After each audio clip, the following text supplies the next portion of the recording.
함께 나누실 하나님 말씀은 창세기 15장 1절에서 11절입니다. 저와 여러분이 한 절씩 교대로 읽으시겠습니다. 이후에 여호와의 말씀이 환상 중에 아브라함에게 임하여 이르시되 아브라함아 두려워하지 말라.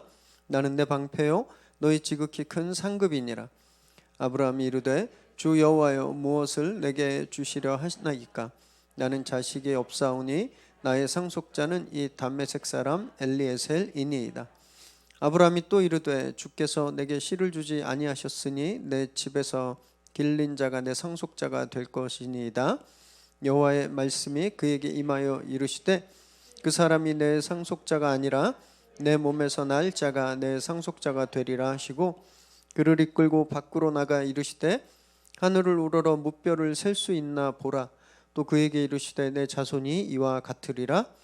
아브라함이 여호와를 믿으니 여호와께서 이를 그의 의로 여기시고 또 그에게 이르시되 나는 이 땅을 내게 주어 소유를 삼게 하려고 너를 갈대아인의 우르에서 이끌어낸 여호와니라.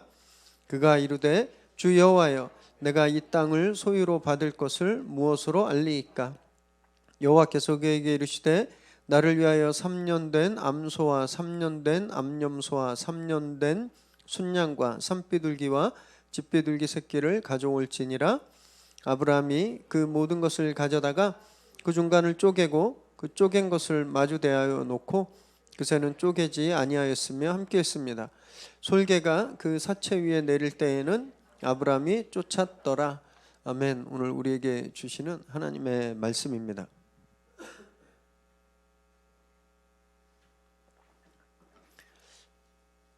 누구나 열심히 노력하면 성공하는 사회, 우리는 그런 사회를 공정한 사회라고 말합니다. 그래서 나보다 노력 안 한 사람이 이런저런 찬스를 써서 성공하면 이렇게 화가 나죠. 불공정하다고, 정의롭지 못하다고 그렇게 느낍니다. 또 다른 사람보다 특별한 능력이 있으면 성공하는 것이 당연하다고 생각합니다. 그렇지 않나요? 손흥민 선수 축구 월등히 잘하잖아요. 그래서 연봉이 뭐 몇백억 되던데 아무도 그거에 대해서 불공평하다고 이야기하지 않습니다.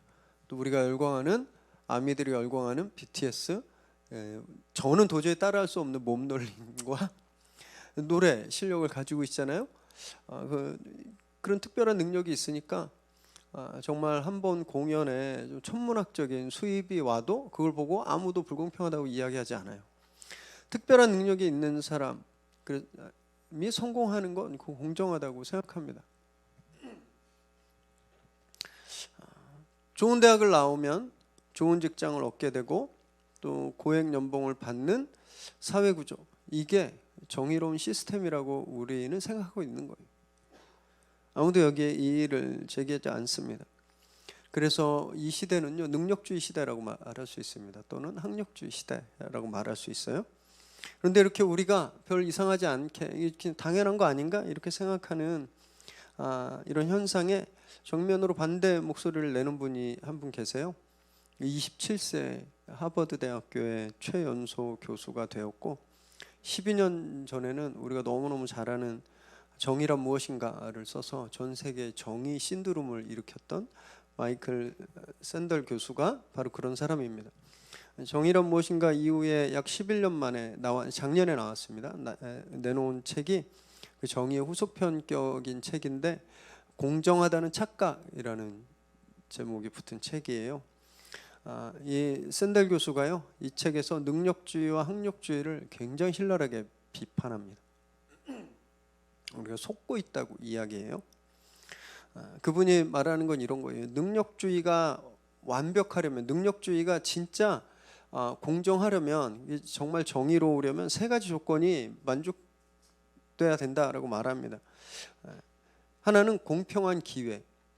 누구나 강남에서 태어났든 이렇게 섬, 외딴 섬의 신안의 어떤 섬에 태어났든 똑같은 기회가 있어야 된다라는 거예요. 그러지 않죠. 또 누구나 마음껏 자기 능력을 발휘할 수 있는 환경이 있어야 된다라는 겁니다. 한국에 태어났든 미국에 태어났든지 간에 자기에게 특별한 재능이 있는 것을 누구나 다 발휘할 수 있어야 된다라는 거예요. 이루지도 못합니다. 아마 손흥민 선수보다 축구에 더한 재능을 가지고 태어났다가 그냥 회사원으로 삶을 마친 사람들도 굉장히 많을 거예요. 그리고 또 하나는 그 성과에 따른 공정한 분배. 그 성과를 냈으면 그거에 따라서 공정하게 분배를 받아야 된다. 이 세 가지가 완벽하게 갖춰지면 능력주의는 정의로울 수 있다. 이렇게 말하는 겁니다. 그런데 현존하는 그 어떤 국가 구조도 어떤 시스템도 이 조건을 만족시키는 것은 불가능하다. 이렇게 이야기합니다. 누구에게나 기회가 똑같은 것 아니잖아요. 재주가 있어도 누구나 다 마음껏 누리는 거 아닙니다. 이걸 빼놓고 능력 있는 사람이 성공하는 거다, 능력 있는 사람이 그 대가를 받는 거다라고 이야기하는 건 착각이라는 거죠. 사실은 능력 말고 다른 것들이 작용하는데 그렇다고 착각한다라는 거예요. 게다가 이분이 말한 이 능력주의의 가장 위험한 점이 있는데 사회 불평등을 가속화시킨다라는 겁니다. 우리가 잘 아는 자본주의의 그런 어떤 모순이 뭐죠? 부익부 빈익분인 것처럼 계속 이 불평등을 가속화시킨다라는 거예요. 그 기회가 더 주어졌고 환경이 더 많이 서포트되고 더 많이 분배해서 가져간 사람들은 더 성공하게 되어 있다라는 거죠. 이분이 정치 철학자입니다. 그래서 책 내용이 그렇게 쉽지는 않아요. 그런데 한 번쯤은 좀 꼭 읽어보시기를 추천드립니다. 여름에 어디 더워서 못 나가시기 힘드시잖아요. 시원한 데서 좀 한 번씩 읽어보시기 바래요. 우리가 이거 정의로워, 이거 의로워, 이거 공정해라고 믿고 있는 것들이 사실은 그렇지 않을 수 있다라는 것을 좀 생각해 볼 수 있게 만들어 줍니다. 이 책이. 저는 특히 교회를 다니고 있는 우리에게는 더 큰 도전이라고 생각해요. 왜냐하면요, 우리 성경을 읽고 성경을 배우고 하나님의 뜻에 대해서 이야기합니다. 하나님 뜻에 순종하겠다, 내가 말씀에 이제 순종하겠다 막 이야기하는데 실제 삶은 어때요? 세상의 뜻에 순종하고 세상의 규칙에 잘 따르고 있는 그런 모습을 너무너무 많이 발견하게 되거든요. 세상에서 그래서 때로는요, 그 사고의 역류가 일어납니다. 세상에서 옳다고 하는 기준으로 성경을 읽고 해석한다라는 거예요. 성경의 기준을 가지고 세상을 변화시켜야 되잖아요. 이게 순리입니다. 그렇게 흘러가야 돼요. 우리가 말씀을 읽었으면, 말씀을 배웠으면 하나님 뜻에 따라서 세상에서, 현실에서 그렇게 살아서 말씀이 우리를 통해서 흘러가야 되는데 우리가 세상에서의 가치관을 오히려 교회로 거꾸로 역류시킨다라는 거죠. 기복신앙이 그런 대표적인 예입니다. 세상에서 성공은 재물을 쌓고 높은 자리에 올라가는 거예요. 그럼 다 부러워합니다. 저분 성공했다고. 그 가치로 신앙을 평가하는 거죠. 하나님께 축복받으면 부자 되고 높아지는 거다라고 생각하는 거예요. 이게 역류입니다. 세상의 가치관이 교회로 거꾸로 들어온 거예요. 여러분, 바닷물이 역류하면요, 민물고기들이 죽습니다. 세상이 교회로 역류하면 교회가 죽는 거예요. 그래서 지금 우리 시대 많은 교회들이 굉장히 어렵고 힘든 시간들을 보내고 있는 겁니다. 다른 이유 아니에요.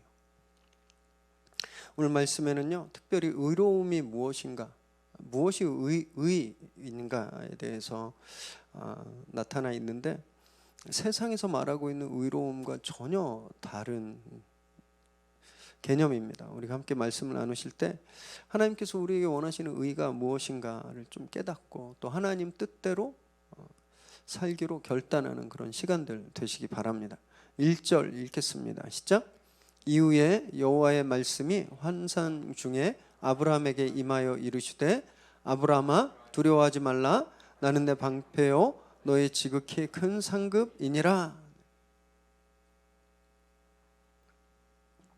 이후에란 14장에 나왔던 가나안 전쟁 사건 이후를 말합니다.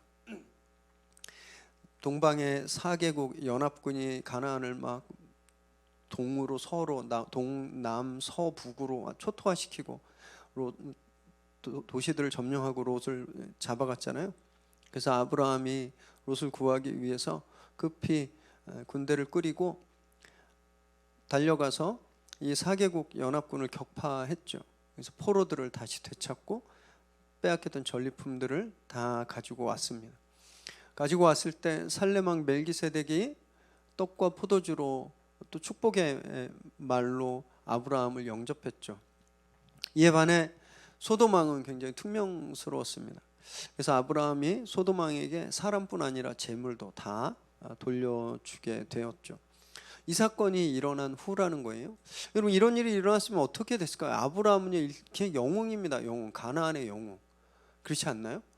가나안이 초토화된 걸 다 복구시켰잖아요. 가나안의 왕들도 막지 못했던 동방의 동맹군들을 아브라함이 쳐부순 겁니다. 가나안의 영웅이에요. 그런데 그에게 하나님이 환상 중에 나타나셔서 하신 말씀이 두려워하지 말라라는 말씀입니다. 이제 왜 그런지 좀 눈치채셨겠죠. 아브라함이 지금 두려워하고 있는 겁니다. 큰 성공을 거두고 영웅의 면모를 갖추고 사람들의 그런 존경과 존중을 한 몸에 받았을 텐데 지금 아브라함이 두려워하고 있는 거예요. 왜 두려워할까요? 어떤 이유 때문에? 크게 한 3가지 정도로 좀 추측해 볼 수 있습니다. 제일 먼저는요, 자기에게 쫓겨간 동방 연합군이 다시 채비를 갖추고 보복 전쟁을 하러 오면 어떡할까라는 두려움이 있을 수 있겠죠. 아브라함이 이긴 거는요, 이 동방 연합군들이 우리가 다 승리했다 이러고서 희희낙낙거리고 승리에 취해서 돌아가고 있을 때 그분들을 기습해서 얻은 승리거든요. 근데 진짜 전열을 갖추고 다 이런 말 안 쓰기로 했는데 1대1로 정면으로 딱 붙으면 아브라함 게임이 안 되잖아요. 그런 두려움이 있었을 겁니다. 또 2번째는요, 가나안 왕들의 견제가 있을 수 있겠죠. 당장은 가나안의 영웅입니다. 가나안 왕들이 고마움을 느꼈지만 그 고마움이 계속됐을까요? 여러분, 다윗이 골리앗을 쓰러뜨렸을 때를 생각해 보세요. 민족의 영웅이 됐잖아요. 그것 때문에 사울한테 계속 그 암살 위험을 당하잖아요. 계속 죽일 위험을 당해서 10수년간 도망 다니잖아요. 가나안 왕들도 이 절대 강자인 새로 떠오른 이 스타 아브라함을 견제하려고 했을 겁니다. 그래서 어떻게 해서든지 좀 제거하려고 하지 않았을까요? 실제 소돔 왕은 아브라함한테 굉장히 감정 표현도 했었잖아요. 멀리 있는 동방의 왕들보다 오히려 가까이 있는 가나안 왕들이 그에게 더 위협적이었을 겁니다. 그것 때문에 두려움을 좀 느낄 수 있었겠죠. 3번째는요, 자기 가문이 자기 대에서 끊어질 거라는 그런 두려움이 있었을 겁니다. 현재 아브라함의 나이가 80에서 85세 그 사이의 나이예요. 창세기 16장 3절에 보면 나중에 아내 사라가 자기의 여종 하갈을 남편에게 첩으로 줍니다. 아들을 낳으라고. 그때 아브라함이 가나안에 거주한 지 10년 후였어요. 하란에서 떠날 때 75세였거든요. 그 10년 후에 하갈을 첩으로 들이니까, 아직 첩으로 들이기 전이니까 80은 넘었고 85세는 안 됐나, 한 80 초반쯤 됐을 거예요. 하나님께서 75세 때 자기에게 아들을 주겠다고 하셨는데 10년이 다 돼가도록 요원한 겁니다. 기미가 안 보이는 거예요. 그 사이에 가솔들은 더 많아졌고 재산들은 더 많아졌죠. 자기가 자기에 대해서 끊기면 그냥 너무 허무하잖아요. 그리고 고대 근동의 사람들은요, 자식이 없는 것을 신의 저주로 여겼습니다. 하나님한테 못된 짓, 우리나라도 옛날에 그 전생에 무슨 죄를 졌길래 저런 꼴을 당하니 이런 말을 하는 것처럼 자식이 없는 것을 신의 저주라고 생각했었습니다. 그래서 계속 내가 혹시 내 하나님의 저주를 받은 거 아닌가? 내가 가나안 신들의 저주를 받은 거 아닌가? 이런 두려움이 있었을 겁니다. 어쨌든 이런 복잡하고 다양한 이유들로 인해서 아브라함이 큰 두려움에 빠져 있을 때 하나님이 그에게 나타나신 거예요. 그래서 두려워하지 말라 말씀하십니다. 그리고 내가 너의 방패가 되어주고 큰 상급이 되겠다라고 말씀하시는 거죠. 하나님께서 너를 두렵게 하는 적들을 다 막아주겠다 말씀하시는 거예요. 그리고 상급, 보상이라는 말인데 내가 너의 재물도 보증해 주겠다, 지켜주겠다 이렇게 말씀하시는 겁니다. 우리도 살면서 참 많은 순간 아브라함처럼 두려움에 빠지는 경우가 되게 많이 있죠. 가슴이 답답하고 한 치 앞도 안 보이고 내일은 어떻게 살아야 되나, 내 편은 하나도 없고 다 적들만 막 가득하다고 느껴진 그런 때가 있습니다. 여러분, 그때 우리에게 필요한 건요, 이 하나님의 말씀입니다. 두려워하지 마라, 내가 너의 방패가 되어주겠다. 하나님 말씀을 받아야 돼요. 어떤 분들은 그래서 막 환상 보려고 노력합니다. 너무 힘드니까. 아브라함이 힘들 때 하나님께서 환상으로 나타나시잖아요. 너무 힘드니까 환상 보려고 기도원 가고 용화다는 데 가고 막 그러는데요, 너무 안쓰럽습니다. 이건 어떤 거냐면 60평 위례에 60평대 아파트를 딱 분양받았어요. 근데 자기는 살던 10평짜리 사글세방을 안 떠나겠다고 하는 것과 마찬가지입니다. 여러분, 아브라함이 환상으로 하나님의 말씀을 들은 이유가 있습니다. 그것 외에는 하나님을 알 수 있는 방법이 없었기 때문에 그래요. 이 당시에 성경이 있었던 것도 아니고 목사나 랍비가 있었던 것도 아닙니다. 하나님이 환상 중에 나타나지 않으면 하나님의 말씀을 들을 수가 없는 상황이었어요. 그래서 하나님께서 필요하실 때 환상으로 나타나신 거거든요. 지금은 어떤가요? 여러분, 우리는요 언제나 어디서나 아무 때나 말씀을 볼 수 있습니다. 하나님 말씀을 들을 수도 있고 하나님 말씀을 읽을 수 있고 하나님 말씀을 찾을 수 있어요. 우리에게는 성경이 있잖아요. 하나님이 당신의 말씀이 담긴 성경을 우리에게 주셨잖아요. 더 이상 환상으로 나타나실 이유가 없는 겁니다. 이미 완벽한 말씀을 우리에게 주셨어요. 우리가 그 말씀을 펴기만 하면 되는 겁니다. 근데 말씀 필 생각은 안 하고 환상 찾으러 다니는 건 너무너무 어리석은 거죠. 부러워하지 마십시오. 나 어디서 환상 봤다, 어디에 뭐 용하다, 집회 때 금가루가 내렸다, 이런 걸요 부러워하지 마세요. 불쌍히 여기셔야 됩니다. 이미 하나님이 우리에게 완벽한 걸 주셨는데 불완전한 것에 얼마나 불안하겠어요. 환상이 안 임하면 불완전한 것에 그런 목숨 거는 건 너무너무 불쌍한 겁니다. 성경에는요 하나님의 위로와 격려의 말씀이 가득합니다. 두려워하지 마라, 내가 너의 산성이 되겠다, 내가 너의 피난처가 되겠다, 내가 너를 오른팔로 지키겠다, 내가 너를 날개 아래 품겠다. 하나님이 우리를 위로하시고 격려하시는 말씀이 가득합니다. 힘들 땐 그 말씀을 펴야죠. 그 말씀을 받아야 되는 겁니다. 말씀을 읽으면서 하나님이 나를 지키시는구나, 그래서 깨달아야 되는 거죠. 그래서 힘들 때요, 두려움이 엄습할 때 말씀 앞으로 나오셔야 되는 겁니다. 그래서 그 말씀으로 두려움을 이길 힘을 얻어야 되는 거예요. 날마다 그렇게 말씀 앞에서 회복되고 담대함을 얻는 저와 여러분 되시기를 주님의 이름으로 축원합니다. 2절 3절 읽습니다. 시작. 아브라함이 이르되 주 여호와여, 무엇을 내게 주시려 하나이까? 나는 자식이 없사오니 나의 상속자는 이 다메섹 사람 엘리에셀이니이다. 아브라함이 또 이르되 주께서 내게 씨를 주지 아니하셨으니 내 집에서 길린 자가 내 상속자가 될 것이니이다.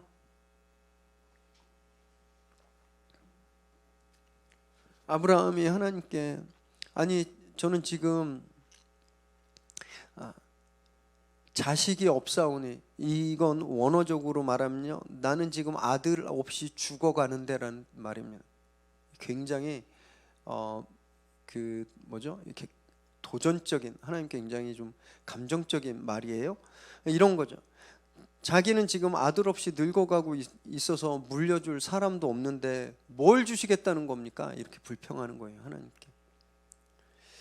하나님이 나한테 주신다 그래 놓고 아들을 안 주셔서 나 지금 우리 집에서 나고 자란 충실한 종 엘리에셀을 그냥 내 양자 삼으려고 하고 있습니다. 라고 말하는 겁니다. 걔가 내 뭐죠? 상속자가 될 겁니다. 이렇게 야속한 마음을 하나님께 지금 보이고 있는 거예요.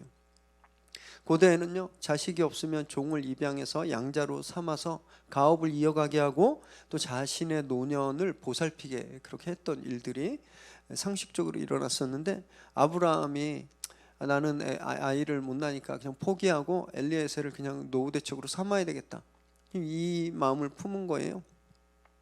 하나님께서 말씀을 주셨죠. 너에게 자손을 줄 거다. 그리고 내가 너의 방패가 되고 내가 너의 보증이 될 거다. 근데 아브라함은요, 현실적인 조건으로 지금 이 말씀을 대하고 있는 거죠. 내 현실은 이런데요? 라고 응답하고 있는 겁니다. 야속하겠죠. 진짜 야속할 것 같습니다. 자식도 주고 땅도 주시겠다고 해서 다 버리고 떠났는데 10년 가까이 자식은커녕 80이 넘도록 땅 한 평 없거든요.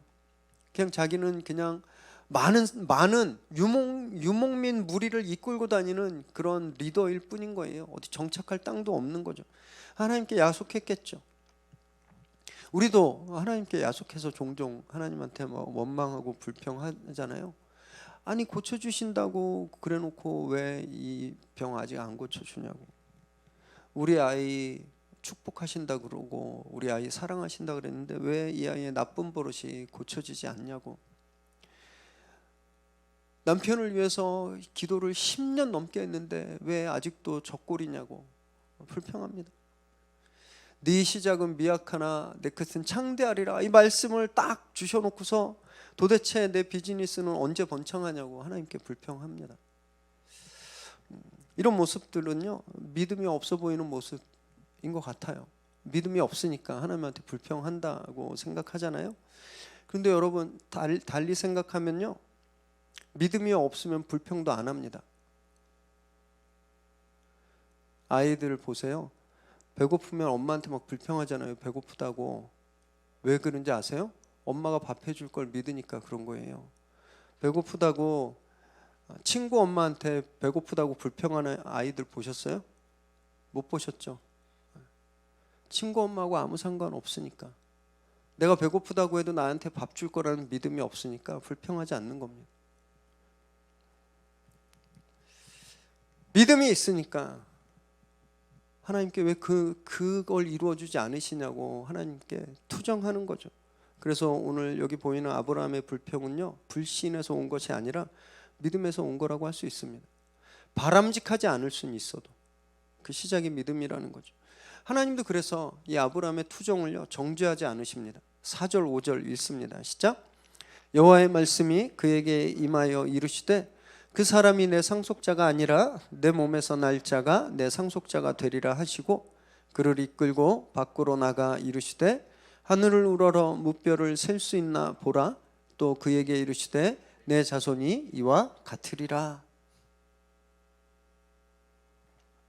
만약에 아브라함의 이 불평이 불신에서 온 거였다면 하나님은 우리 심령을 감청하시는 분이니까 너 이렇게 믿음이 없어, 이렇게 꾸중하셨을 겁니다. 근데 하나님 꾸중하지 않으시죠?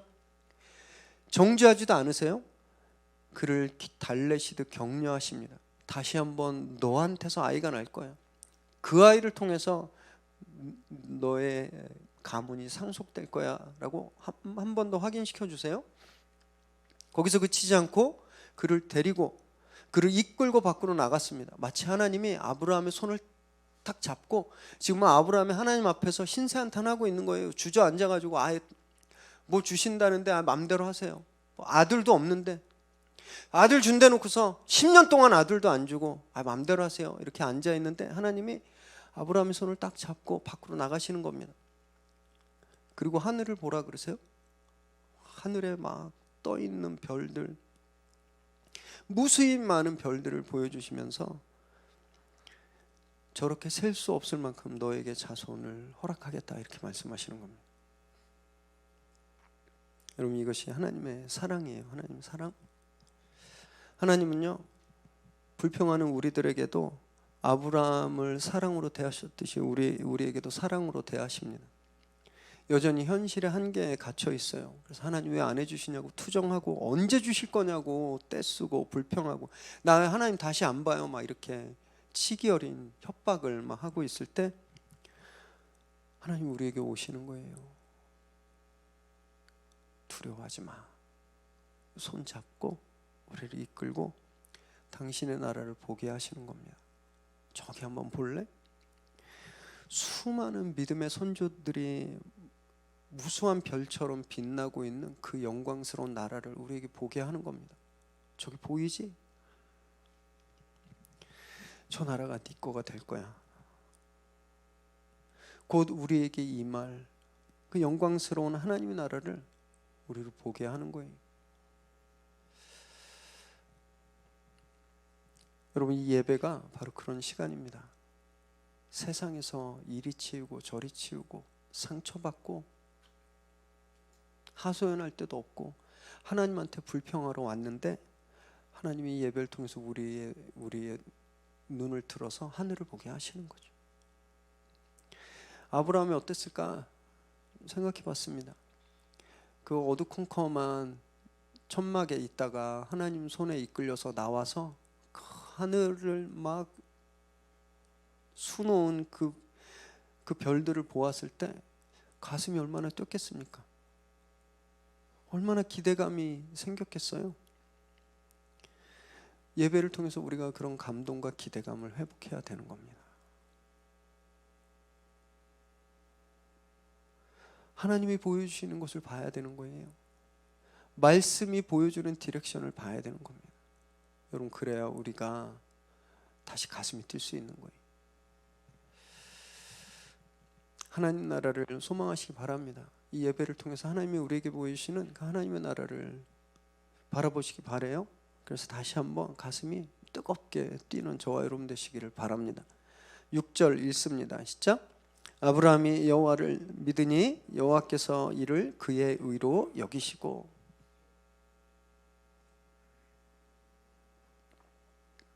하나님의 말씀을 믿었습니다. 하나님이 하늘을 보여주신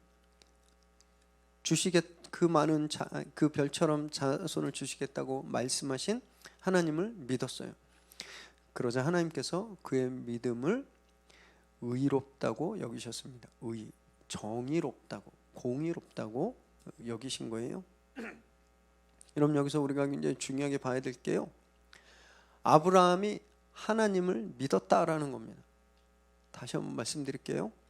아브라함이 하나님을 믿었다라는 거예요. 주신 복을 믿었다라는 게 아니에요. 주시겠다고 하신 복을 믿었다는 게 아니라, 자손을 주겠다고 하는 그걸 믿었다는 게 아니라, 자기에게 땅을 주겠다고 하는 그 땅을 믿은 게 아니라 그걸 주시겠다고 하는 하나님을 믿었습니다. 여러분, 이거 같은 거 아닙니다.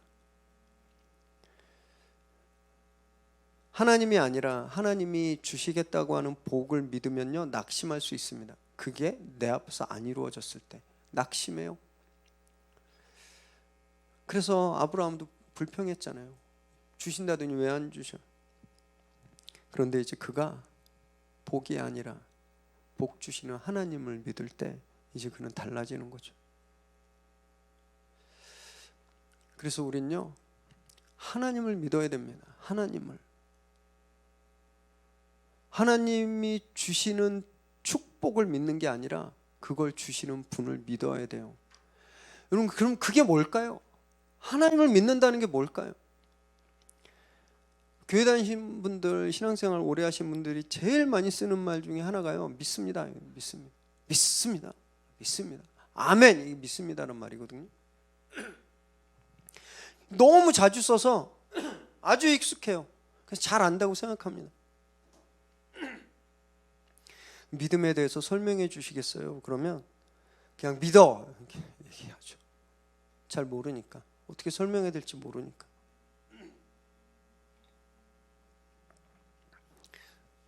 여기서 믿다라는 말은요, 아만이라는 단어입니다. 아멘이 여기서 왔어요. 우리가 쓰는 아멘. 원어적인 의미는요, 캐치, 붙잡다, 홀드, 꽉 붙들고 안 놓다라는 뜻을 가지고 있습니다. 아이가 이렇게 걸음이 좀 익숙하지 않으면 엄마 손을 꽉, 아빠 손을 꽉 잡잖아요. 안 넘어지려고 꼭 잡고 막 이렇게 가죠. 그것처럼 하나님을 붙잡고 안 놓는 거예요. 버스 타고 가다가 차가 흔들리면 손잡이를 꽉 잡잖아요. 흔들리는 현실 속에서 하나님을 꽉 잡는 것, 이것이 믿음입니다. 아들을 아직 안 주셔서 아브라함이 흔들리고 있었는데 하나님이 말씀하시니까 다시 하나님을 꽉 잡은 거예요. 믿은 겁니다. 이게 우리도 하나님을 믿어야 돼요. 우리도 하나님을 더 정확하게 말씀드리면 우리도 하나님을 붙들어야 됩니다. 그런데 붙들기 위해선 반드시 해야 되는 전제 조건이 있어요. 지금 잡고 있는 걸 놔야지 되는 겁니다. 절벽에서 조난당해서 막 이렇게 위태위태하게 나무 뿌리 잡고 있던 사람이 살 수 있는 유일한 길은요, 이걸 놓고 위에서 내려준 구명줄을 잡는 거예요. 이걸 놓고 그걸 잡아야 됩니다. 이 나무 뿌리 안 놓으면 이걸 잡을 수가 없잖아요. 하나님을 믿는다는 건 이런 거예요. 내가 옛날에는 돈을 잡고 있었어요. 내가 옛날에는 성공을 잡고 있었습니다.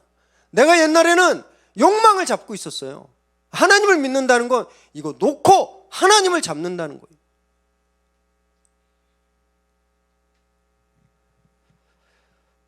믿음을 이렇게 해석하면요, 내가 얼마나 잘못 믿었구나를 구체적으로 알 수 있습니다. 교회 예배 와서는 믿습니다, 믿습니다, 아멘, 아멘 하고 세상에 나가선 세상 거 붙들고 살잖아요. 이거 하나님 붙드는 거 아니라는 거예요. 믿음 아닙니다. 착각하는 거지.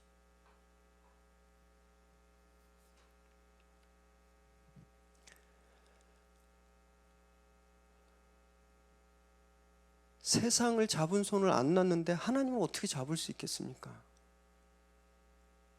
이거 두 개 다 할 수 있는 사람이 있어요? 없습니다. 성경은 불가능하다 그랬어요. 두 주인을 섬길 수 없다고 말씀하고 있거든요. 그래서 하나님을 믿기 위해선 지금 잡고 있는 걸 놔야 됩니다. 이거 빨리 놓으셔야 돼요. 관념적으로 내가 믿습니다, 교회 열심히 다녔고 내가 하나님 믿는 것 같고 내가 입으로 예수님 믿습니다 얘기했으니까 내가 하나님을 붙들고 있다고 착각하면 안 된다라는 거예요. 내가 진짜 무엇을 붙들고 있는지 봐야 됩니다. 그러지 않으면 마이클 샌더 교수처럼 얘기한 것처럼 이 세상 되게 공평해라고 생각하지만 다 착각하고 있는 것처럼 내가 하나님 잘 믿고 있다고 생각하지만 착각하고 있다라는 거예요. 사랑하는 여러분, 지금 잡고 있는 거 과감하게 놔버리시기 바랍니다. 오늘 그런 시간이 되길 바라요. 그리고 하나님을 꽉 잡으십시오. 아브라함이 그렇게 하나님을 잡았거든요. 그랬더니 하나님이 그를 의롭다라고 여겼습니다. 여기도 되게 중요한 개념이 나오는데, 아브라함이 하나님을 잡으니까 아브라함이 의로워진 거 아니에요. being justified가 된 게 아니에요. 아브라함이 의로워진 게 아니에요.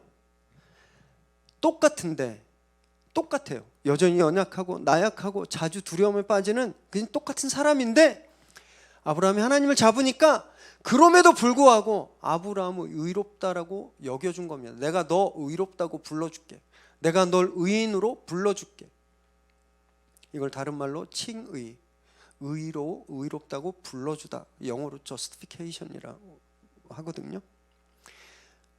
본질은, 본성은 여전히 죄인인데 하나님이 내 본성을 보지 않으시고 내가 붙든 것, 내 믿음을 보시고 나를 의인으로 불러주신다라는 거예요. 이것이 구원의 핵심입니다. 이것이 구원의 핵심이에요. 내가 열심히 뭘 해서 받는 거 절대 아닙니다. 우리 인간은요, 아무리 선한 일을 많이 하고 불교 컨셉으로 수백 번 다시 태어나도 자기를 구원할 수 있는 능력이 없는 존재인 거예요. 우리가 붙들어야만 의롭다고 인정받을 수 있는 겁니다. 아브라함도 그랬어요. 지금 아브라함 한 거 아무것도 없잖아요. 그죠? 아브라함은 아직 하나님께 뭘 드린 것도 없고요. 하나님께 뭐 약속한 것도 없어요. 그냥 붙들었더니 하나님이 아브라함을 의인으로 인정해 주신 겁니다. 초대교회를 핍박했던 유대인들이 이걸 오해했습니다. 할례와 율법이 의의 조건이라고 그 사람들은 철석같이 믿었어요. 그래서 할례 안 받으면 구원 못 받은 걸로, 율법을 안 지키면 의롭지 않은 걸로, 부정한 걸로 정죄했습니다. 그래서 바울을 공격하고 교회를 공격했죠. 이방인들과 교제하고 이방인들을 전도하고 그들과 교회를 이루는 걸 더럽다고, 부정하다고 한 거예요. 왜냐하면 할례를 안 받았으니까, 율법을 안 지키니까. 근데 지금 아브라함이 언제 의롭다고 인정받았나요? 지금까지 아브라함이 할례 받았던 얘기 보셨어요? 할례는 다음에 받습니다. 다음에. 할례 받기 이전에 의롭다고 인정을 받았잖아요. 믿음 때문에. 율법이 지금 있었나요? 율법은 한참 후에 나옵니다. 나중에 출애굽하고 나서. 율법이 있기도 전에, 할례가 있기도 전에 오직 믿음으로 의롭다함을 얻었잖아요. 이게 구원의 핵심이라는 거예요. 구원은 믿음으로 얻는 겁니다. 그래서 바울도 이렇게 이야기하고 있는데 로마서 1장 17절 함께 읽습니다. 시작. 복음에는 하나님의 의가 나타나서 믿음으로 믿음에 이르게 하나니 기록된 바 오직 의인은 믿음으로 말미암아 살리라 함과 같으니라. 믿음으로 산다라는 거예요. 하나님을 붙들면 산다라는 겁니다. 이게 구원이라는 거예요. 여기서 로마서 1장 17절 이 짧은 구절에 믿음이 3번이나 반복되고 있습니다. 믿음밖에 없다라는 거예요. 그래서 중세 종교개혁자들도 천주교가 만들어놓은 그런 모든 병폐들 면죄부에 맞서서 믿음을 유일한 구원의 조건, 의의 조건으로 선언한 겁니다. 그래서 그들이 그때 주장한 것이 신학용어로 이신칭의, 이신득이에요. 의로운 것은 믿음으로 의로움을 얻다, 믿음으로 구원을 얻다라는 개념이 그때 정립된 겁니다. 나를 위해 십자가에 죽으시고 다시 살아나신 예수님을 믿는 믿음이 우리를 의롭게 여겨지게 한다라는 거예요. 나를 구원받게 한다라는 겁니다. 다른 말로 말하면 나를 위해 죽으시고 살아나신 예수님을 붙들어야 내가 구원받고 의로워진다라는 거예요. 그래서 우리의 의는, 성경이 말하고 있는 의는요, 세상이 말하는 의, 정의와 완전 다르죠. 샌들 교수 말처럼 세상이 꿈꾸는 정의는요, 유토피아, 없는 곳입니다. 불가능해요. 절대 이루어질 수 없습니다. 그런데 우리의 의는 이미 믿음 안에서 이루어졌죠. 그래서 우리가 실체고 세상이 허상인 겁니다. 우리가 진짜고 세상이 껍데기인 거예요. 그런데 왜 껍데기에 끌려다니는지, 왜 껍데기가 그렇게 좋아 보이는지, 그 이유는 안 붙들었으니까, 진짜를 안 붙들었으니까. 사랑하는 여러분, 하나님 꼭 붙드시기 바랍니다. 하나님 믿습니다 아니라 그냥 하나님 진짜 붙든다고 생각하세요. 꽉 붙든다고. 그래, 현실적으로 와 닿으니까 하나님 꼭 붙들고 하나님이 끌고 가시는 대로 끌려가시기 바랍니다. 그걸 순종이라고 말하는 거예요. 순종. 이것이 의인의 삶이라는 것을 꼭 기억하시기 바랍니다. 그래서 세상에 끌려가 다니는 그런 삶이 아니라 오히려 세상을 견인하는 그런 삶을 다 사시게 되기를 주님의 이름으로 축원합니다. 7절 8절 읽습니다. 시작. 또 그에게 이르시되 나는 이 땅을 내게 주어 소유를 삼게 하려고 너를 갈대아인의 우르에서 이끌어낸 여호와니라. 그가 이르되 주 여호와여 내가 이 땅을 소유로 받을 것을 무엇으로 알리이까? 하나님께서 아브라함을 의롭다고 인정하신 후에 가나안 땅을 주시겠다고 말씀하시죠. 순서가 되게 중요합니다. 믿음의 행위, 믿음, 하나님을 붙드는 믿음, 그걸로 인해 칭의, 의롭다함을 얻고 그리고 축복의 약속이에요. 이 순서 절대 뒤바뀌지 않습니다. 믿지 않으면 칭의가 없고요, 그럼 축복의 약속도 없는 거예요. 아브라함요, 그렇게 땅을 주시겠다는 하나님께 구체적인 물증을 요구해요. 그걸 제가 어떻게 알 수 있겠습니까? 또 의심하네? 이렇게 생각하실 수도 있지만 의심 아닙니다. 아이한테 너 다음 주 생일이네? 아이고 우리 딸 우리 아들 다음 주 생일이네? 아빠가 선물 줘야지. 그럼 아이가 어떻게 해요? 그러시든지요. 이렇게 하나요? 뭐 사줄 건데? 뭐 줄 건데? 언제 줄 건데? 알려줄 때까지 계속 합니다. 그렇지 않나요? 아브라함 지금 그런 심정으로 하나님께 묻고 있는 거예요. 제가 어떻게 그걸 알 수 있겠습니까? 하나님, 제가 어떻게 그걸 알 수 있겠어요? 이런 예는요 성경에 많습니다. 하나님께서 기드온을 사사로 부르실 때 기드온도 하나님께 표징을 구했어요. 하나님, 제가 진짜 그럴 수 있나요? 어떻게 그렇게 할 수 있죠? 하나님 그에게 표징을 보여주셨습니다. 불타는 떨기 나무 아래서 모세를 부르셨을 때도 하나님은요 모세의 지팡이를 뱀으로 바꾸는 표적을 직접 보여주셨어요. 당신의 말이 사실임을 증명하신 겁니다. 그리고 예수님의 어머니 마리아가 아직 남자를 모를 때 너 이제 아이를 잉태하게 될 거야 라는 그 말에 제가 그걸 어떻게 알 수 있겠어요? 라고 그 증표를 요구했습니다. 이들 모두 하나님께 꾸지람 듣지 않았습니다. 이들 모두 성경은 정죄하지 않아요. 왜냐하면요 믿음의 행위였기 때문에 그렇습니다. 하나님이 오히려 그들의 마음을 헤아리셔서 표징을 다 보여주셨어요. 알려주셨습니다. 여기서도 마찬가지예요. 9절에서 11절에 보면 당시 고대 근동에서 일반적으로 행해졌던 사생계약, 즉 목숨을 건 계약식이거든요. 이걸 아브라함에게 준비시키십니다. 그래서 이제 당신의 목숨을 걸고 내가 너하고 한 약속을 지키겠다라고 이제 그 피의 약속을 이제 실행하실 거예요.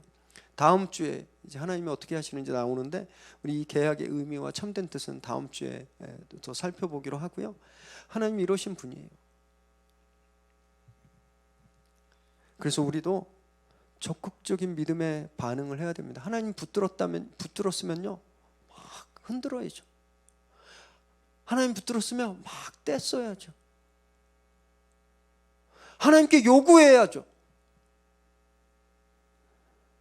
하나님께서 내가 너와 함께 하겠다, 내가 너의 방패 되겠다 라고 말씀하셨는데 그러시든지요. 이렇게 반응하면 안 되는 겁니다. 아브라함이 그랬던 것처럼 적극적으로 요구하십시오. 그 주신 말씀을 알 수 있게 해달라고 구하시기 바래요. 하나님께서 반드시 들어주십니다. 세상이 옳다고 하는 기준 거슬러 사는 거 정말 쉽지 않죠.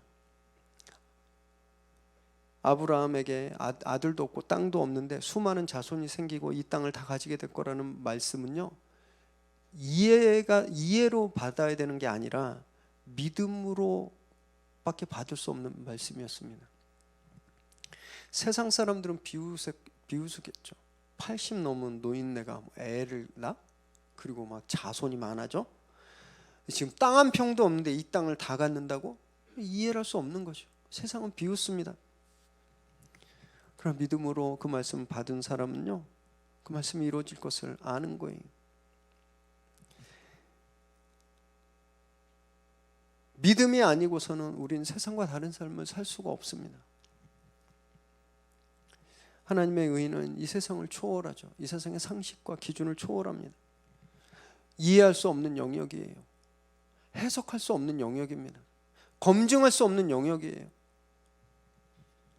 믿음으로만 받을 수 있는 겁니다. 하나님께서 우리에게 주신 약속들이 있습니다. 내가? 정말 내가 이걸 할 수 있을까? 우리 교회가 이걸 할 수 있을까? 우리 힘으로 못하죠. 그러나 우리가 하나님을 꽉 붙들면요 우리는 할 수 있는 능력이